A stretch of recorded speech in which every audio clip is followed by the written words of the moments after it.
Hello students, कल की class में हम लोगों ने देखा कि डायरेक्ट स्पीच क्या होती है और इनडायरेक्ट स्पीच क्या होती है। अगर आपने पिछला वीडियो नहीं देखा है तो पिछला वीडियो को जरूर देखें, फिर उसके बाद उसके आगे के रूल्स की चर्चा करेंगे।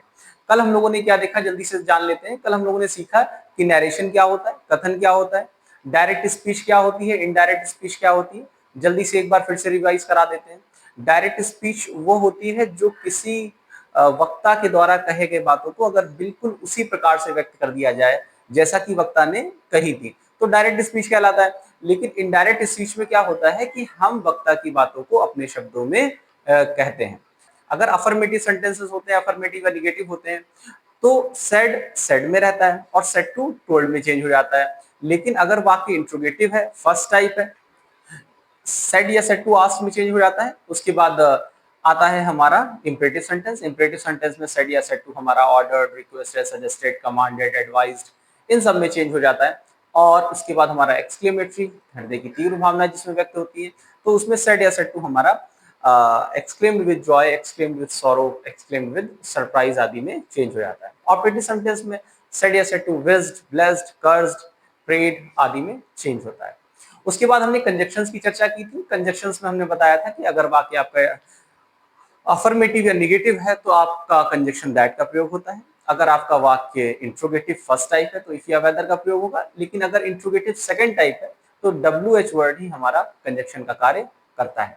उसके बाद हमने क्या सीखा, उसके बाद हमने ऑपरेटिव सेंटेंस देखे। ऑपरेटिव सेंटेंस में हम लोगों ने कंजक्शन इफ या वेदर का प्रयोग किया। उसके बाद हम लोगों ने एक्सक्लेमेटरी देखा। एक्सक्लेमेटरी में भी कंजक्शन दैट का प्रयोग होता है और ऑपरेटिव में भी कंजक्शन दैट का प्रयोग होता है। आई होप आपको पिछली क्लास के बारे में थोड़ा सा हाईलाइट आपको मिल गई होगी। उसके बाद हम लोग देखते हैं कि ये सारणी कैसे वर्क करती है, कि कैसे चेंज करेंगे, किसमें, रिपोर्टेड पार्ट के प्रोनाउन में कैसे चेंज होता है। जल्दी से देखते हैं। रिपोर्टेड पार्ट में सबसे पहले पर्सनल प्रोनाउन आता है, फिर सब्जेक्ट आता है पर्सनल प्रोनाउन का, पर्सनल प्रोनाउन का ऑब्जेक्ट आता है, पोजेसिव एडजेक्टिव आता है और पोजेसिव प्रोनाउन होता है। आई का ऑब्जेक्टिव केस मी होता है, वी का ऑब्जेक्टिव केस अस होता है। इसी प्रकार से माई माई पॉजेसिव एडजेक्टिव है और अवर पॉजेसिव एडजेक्टिव है। इसी प्रकार से पॉजेसिव प्रोनाउन माइन है आई का और वी का पॉजेसिव प्रोनाउन अवर्स है। सेकंड पर्सन देख लेते हैं। यू का ऑब्जेक्ट यू ही रहता है। आप याद रखिएगा, यू ऑब्जेक्ट में भी यू रहता है और सब्जेक्ट में भी यू रहता है। लेकिन अगर हम पॉजेसिव एडजेक्टिव की बात करें तो यू का योर हो जाता है और पॉजेसिव प्रोनाउन की बात करें तो योर्स हो जाता है। थर्ड पर्सन में आ जाते हैं तो ही का ऑब्जेक्ट हिज होता है, शी का हर होता है, दे का देम होता है, इट का इट रहता है। इसी प्रकार से ही का हिज दोनों ही केस में होता है और हर के केस में हर्स हो जाता है पॉजेसिव प्रोनाउन, लेकिन दे का दियर्स होता है और इट का इट्स हो जाता है। क्लियर। इसके बाद हम लोग देखते हैं, ये हमारी सारणी होगी और इसको चेंज कैसे करते हैं। याद रखिएगा, रिपोर्टेड पार्ट में चेंज किया जाता है, ना कि रिपोर्टिंग स्पीच में। रिपोर्टेड पार्ट में कैसे चेंज होता है, एक छोटा सा रूल लिखा है, इसको याद कर लीजिए। सन रूल कहते हैं। S stands for subject, O stands for object and N stands for no change. मान लेते हैं कि ये जो है, ये तीनों जो सब्जेक्ट, ऑब्जेक्ट और नो चेंज की बात की जा रही है वो रिपोर्टिंग स्पीच की बात की जा रही है। नीचे आप देख सकते हैं कि जो ब्रैकेट के बाहर जो वाक्य लिखा होता है उसको रिपोर्टिंग स्पीच कहते हैं और जो ब्रैकेट के अंदर होता है उसे रिपोर्टेड स्पीच कहते हैं। यानी ये जो फर्स्ट पर्सन है, हम ये रिपोर्टेड स्पीच की बात करेंगे। जो ये सेकंड पर्सन है उसकी भी हम लोग बात इसमें सेकंड पर्सन के रूप में रिपोर्टेड स्पीच में करेंगे और थर्ड पर्सन भी हम लोग रिपोर्टेड स्पीच की ही बात करेंगे। जरा इसी वाक्य को देख लेते हैं जल्दी से। अब अखिलेश सेड, अखिलेश ने कहा, आई विल नॉट अराइज, मैं नहीं उठूंगा, and go to my father, मैं अपने पिताजी के पास नहीं जाऊंगा। जल्दी से देखिए कैसा वाक्य है, सबसे पहले ये पहचानना है। देखिए आई से चालू है, आई के बाद हेल्पिंग वर्ब है, यानी सब्जेक्ट प्लस हेल्पिंग वर्ब है, अर्थात ये आपका असर्टिव सेंटेंस है। और असर्टिव सेंटेंस में ये अगर सेड होता है तो सेड का सेड ही रहता है। अखिलेश सेड दैट, कंजक्शन क्या लगता है, दैट लगता है, क्योंकि असर्टिव सेंटेंस है इसीलिए कंजक्शन दैट का प्रयोग किया गया। अब आप देखिए, हेडिंग पढ़िए, change in reported parts pronoun. देखिए आपको ये प्रोनाउन दिख रहा है, प्रोनाउन क्या है, आई। अब आप देखेंगे आई, आई कौन सा पर्सन है, देखिए आई फर्स्ट पर्सन है। फर्स्ट पर्सन किसके अनुसार चेंज होगा, सब्जेक्ट के अनुसार। लेकिन कौन सा सब्जेक्ट, रिपोर्टिंग स्पीच का। देखिए रिपोर्टिंग स्पीच का सब्जेक्ट आपको क्या दिख रहा है, अखिलेश दिख रहा है। तो अखिलेश आपके लिए प्रोनाउन क्या होगा, अखिलेश लड़का है, लड़के का प्रोनाउन ही होता है। ये क्लियर है। हाँ, अखिलेश अपने लिए तो आई है, लेकिन अखिलेश का प्रोनाउन जब हम चेंज करेंगे, अखिलेश लड़का है तो लड़के के लिए हम लोग ही यश ही का ही प्रोनाउन का यूज करते हैं, और विल को हम लोग वुड में चेंज करते हैं, जैसा कि नियम है, आगे देखेंगे। विल वुड नॉट अराइज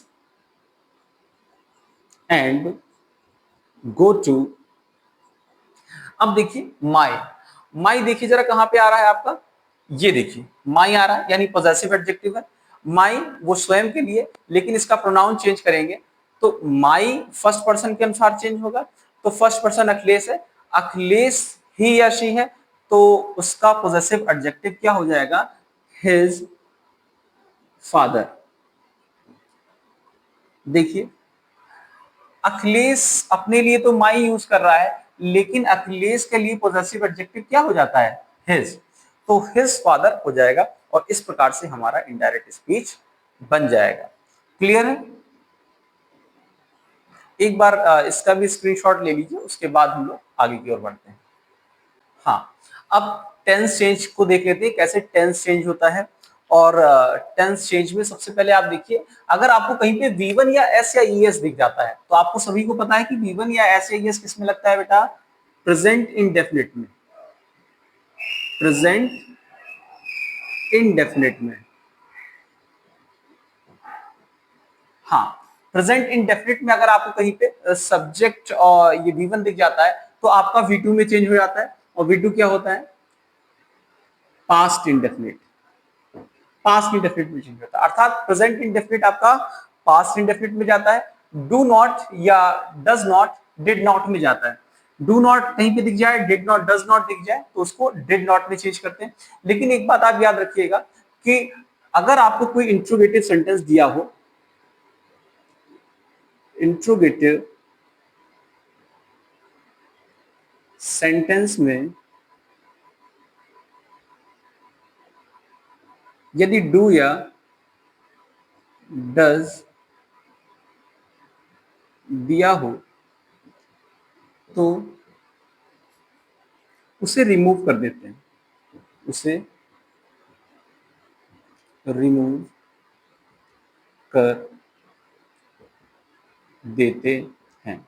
यहां पे याद रखिएगा, बच्चे अक्सर गलती करते हैं, अगर इंट्रोगेटिव सेंटेंस होता है उसमें डू या डज दिया होता है, तो बच्चे क्या गलती करते हैं, उसको डिड में चेंज कर देते हैं। लेकिन इंट्रोगेटिव वाक्यों में डू या डज रिमूव हो जाता है, ना कि चेंज होता है। याद रखिएगा, इसको गलती नहीं करनी है कि डू या डज अगर इंट्रोगेटिव सेंटेंस में दिया हो तो आप उसे रिमूव कर देंगे। इसी प्रकार से देखिए, इज एम आर आपका चेंज हो जाता है वाज वर्ब में, हैज हैव आपका चेंज हो जाता है हैड में, हैज बीन और हैव बीन चेंज हो जाता है हैड बीन में। V2 या डिड दे रखा हो तो हैड प्लस V3 में चेंज हो जाता है। सेम कंडीशन इसमें भी है, अगर आपका डिड दिया हो किसी इंट्रोगेटिव सेंटेंस में, सेम कंडीशन यहां पे भी रहेगी। इंट्रोगेटिव सेंटेंस में डिड रिमूव हो जाता है। हाँ बिल्कुल, आप याद रखिएगा, जैसे हमने पहले में देखा डू या डज में देखा, वही कंडीशन इसमें भी है कि अगर आपको कहीं पे भी डिड दिखता है तो डिड आपका रिमूव हो जाता है, और subject plus had plus V3 का प्रयोग करते हैं, जैसा कि एज इट इज लिखा है कि हैड प्लस V3 का प्रयोग करेंगे, लेकिन डिड को रिमूव कर देंगे, किसमें, इंट्रोगेटिव सेंटेंस में। क्लियर है, आगे बढ़ते हैं। वॉज वर अगर दे रखा होगा तो उसे हैड बीन में चेंज करेंगे, विल शैल दे रखा होगा वुड में चेंज करेंगे, कैन दे रखा होगा तो उसे कुड में चेंज करेंगे।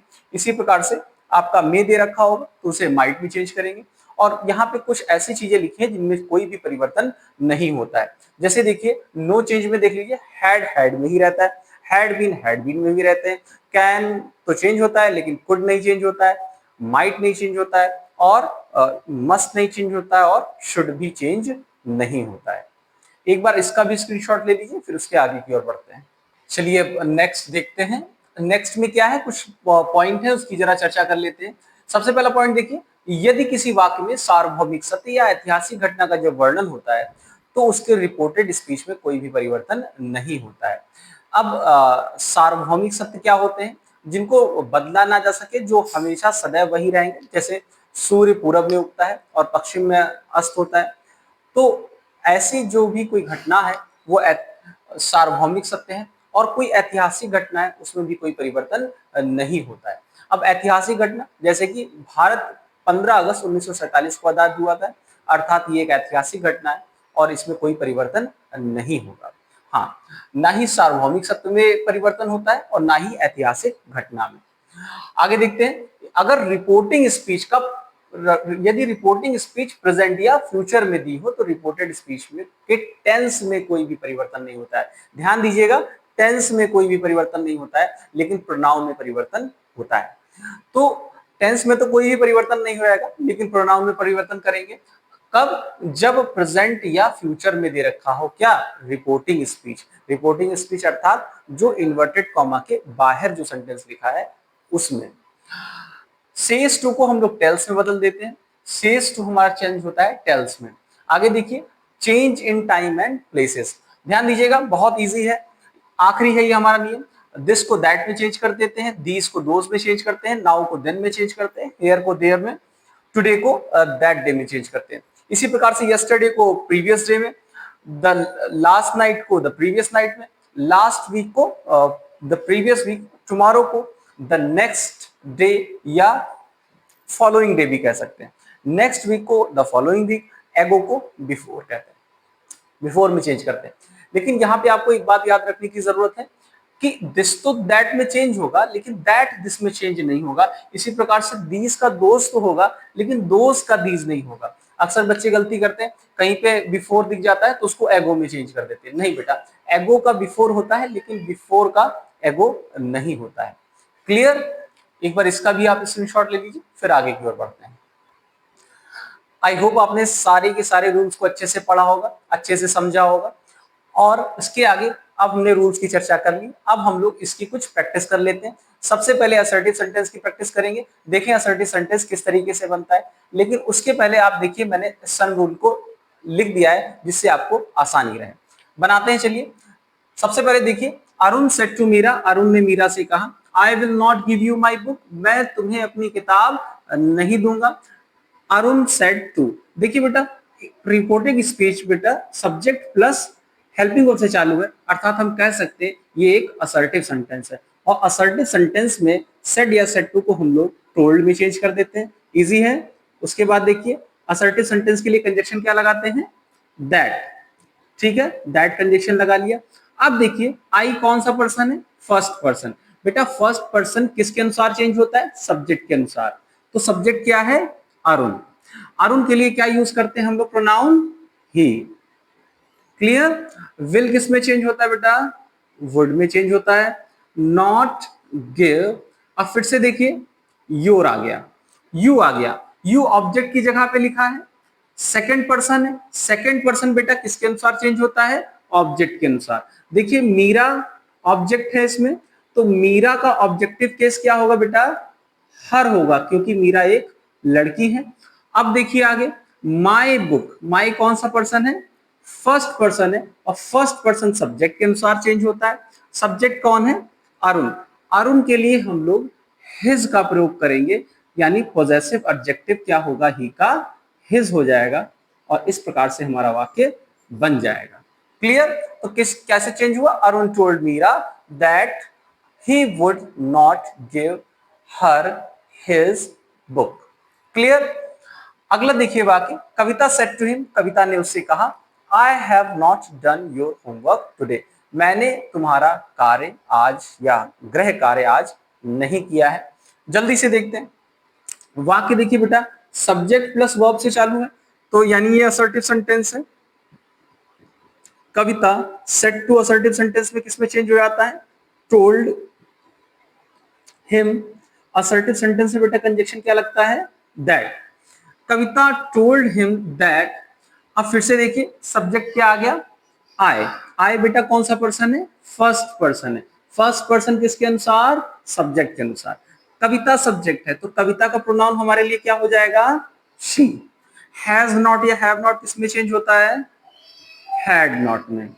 डन, योर, योर कौन सा पर्सन है बेटा, सेकंड पर्सन ऑब्जेक्ट के अनुसार। ऑब्जेक्ट हिम है तो हिम का बेटा ऑब्जेक्ट क्या हो जाता है, हिज। सॉरी ऑब्जेक्ट नहीं, possessive adjective. She had not done his homework today किसमें चेंज होता है बेटा, दैट डे में। Full stop. क्लियर है। कविता सेट टू को हम लोगों ने टोल्ड में चेंज कर दिया, कंजक्शन दैट लगा दिया। चूंकि आई फर्स्ट पर्सन था तो वो कविता के अनुसार चेंज होगा। कविता कौन है, लड़की है तो शी का प्रयोग हुआ। Have not, has not, had not में चेंज होता है, डन का डन ही रहता है। योर, देखिए बेटा योर होमवर्क यानी कि ये कौन सा है, पॉजेसिव एडजेक्टिव है।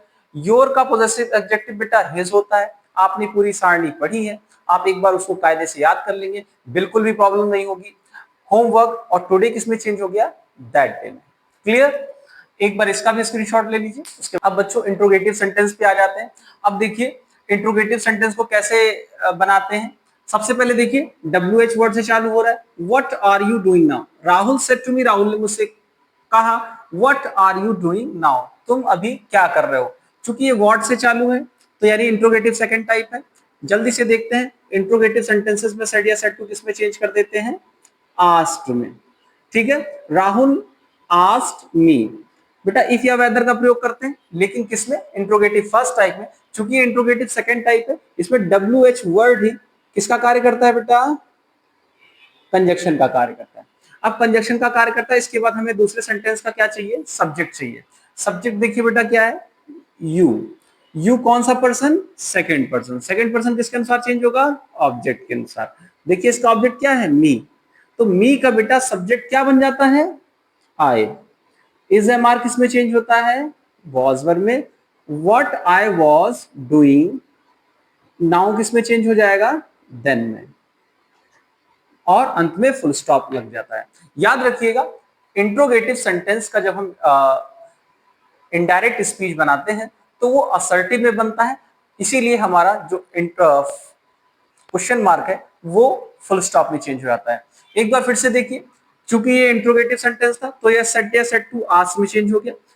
व्हाट ही, WH वर्ड ही हमारा कंजक्शन का कार्य करने लगा। इसके बाद हमको सब्जेक्ट की आवश्यकता थी, चूंकि वाक्य को हमको असर्टिव बनाना होता है। सब्जेक्ट क्या था, यू।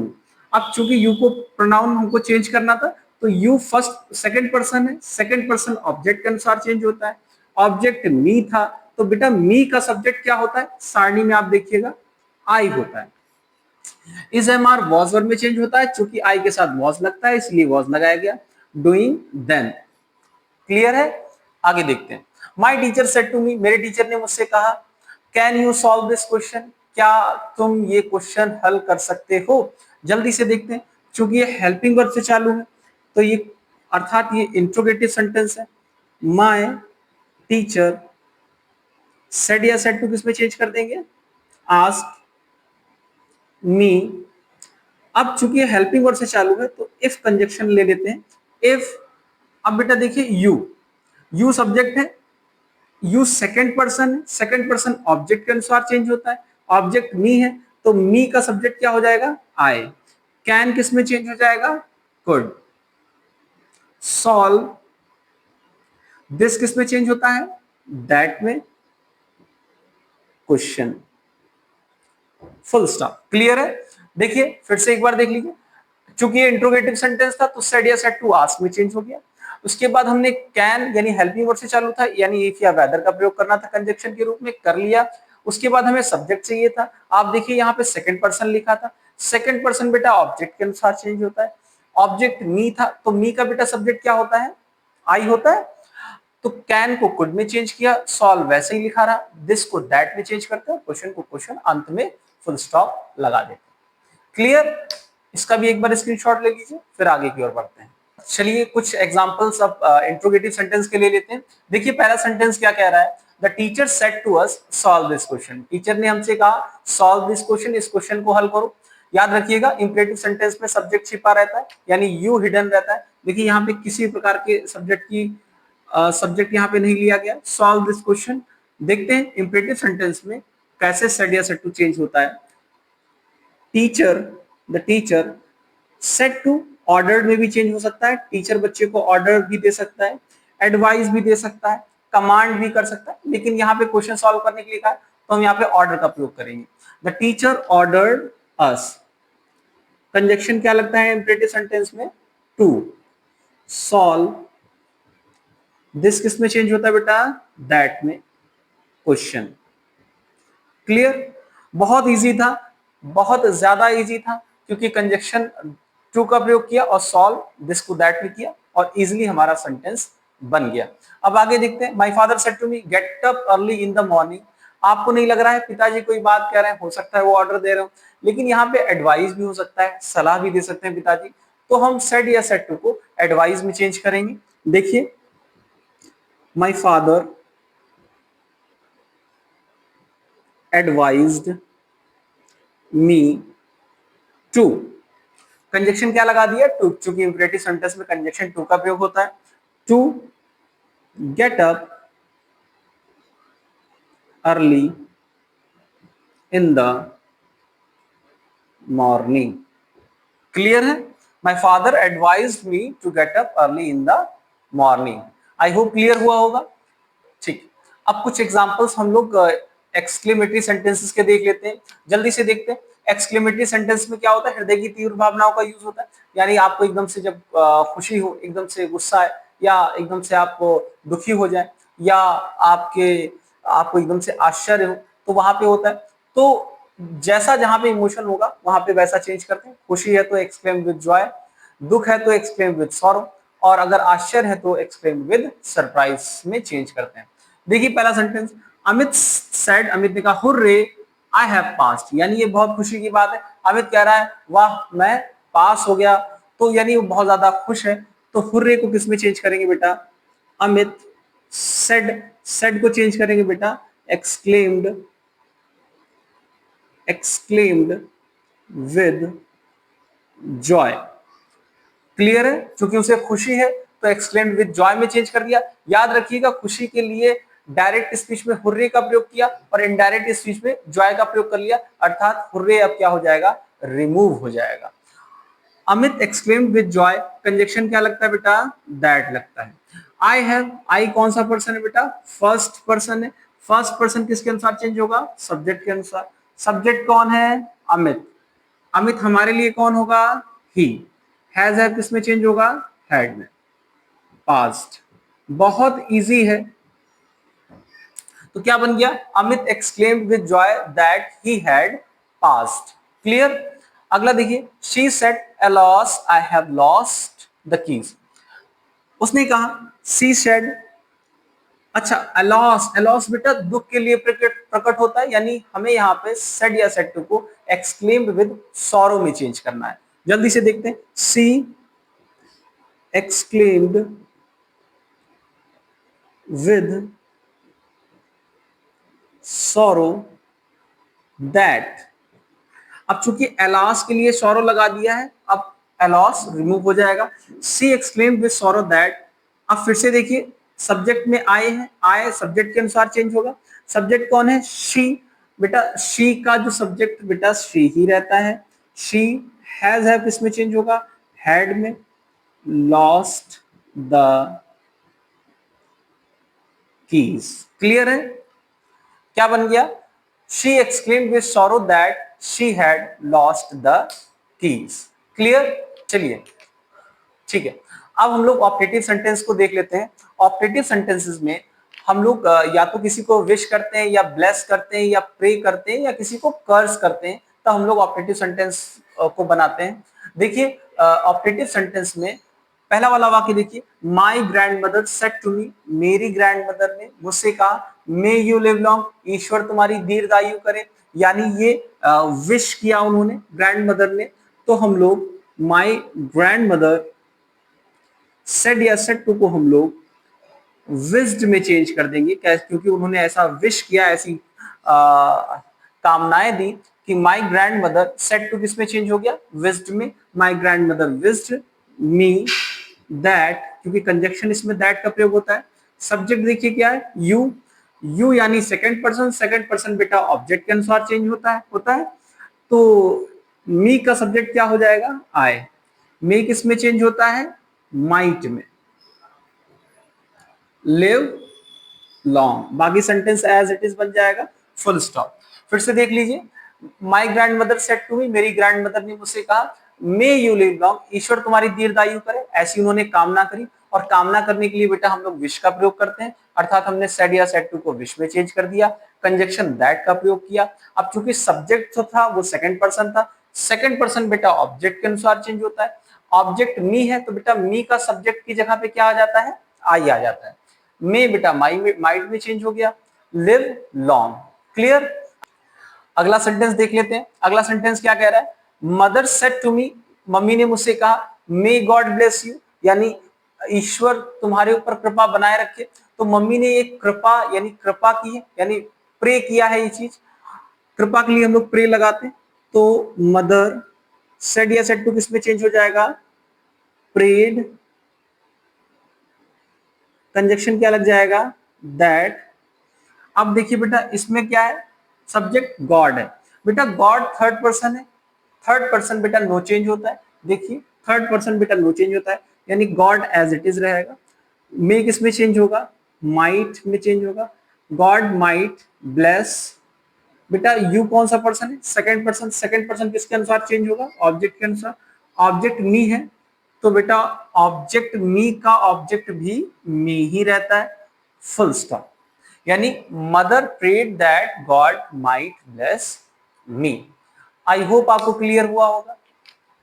इस प्रकार से हमने सारे के सारे डीआई की रूल्स की चर्चा कर ली। उसके बाद हमने सारे प्रकार के सेंटेंसेस की चर्चा कर ली। सबसे पहले हमने असर्टिव देखा, फिर इंट्रोगेटिव देखा, फिर इंपेरेटिव देखा, एक्सक्लेमेटरी देखा, और अंत में हमने ऑपरेटिव सेंटेंस की भी प्रैक्टिस कर ली। आई होप आपको सारे रूल समझ में आए होंगे, उसके साथ आपने जो एग्जांपल्स किए वो भी समझ में आए होंगे।